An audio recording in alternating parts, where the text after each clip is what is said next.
Hey come come come. అప్పుడే వీళ్ళు ఇంత పెద్దగా అయిపోయారా? అరే నువ్వేంటి ఇంత పొడుగైపోయావు? నువ్వేంటి ఇంత పొట్టిగా ఉన్నావు? మామా, నువ్వు బోర్డర్స్ లో అందరిని చంపేశావా? అవును, నేను అందరి వీళ్ళని షూట్ చేసేసాను.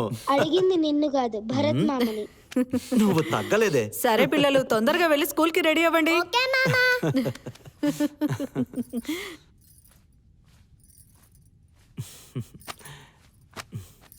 ఎలా ఉన్నావు?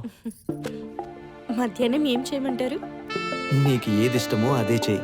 నాకు కూడా అదే ఇష్టం.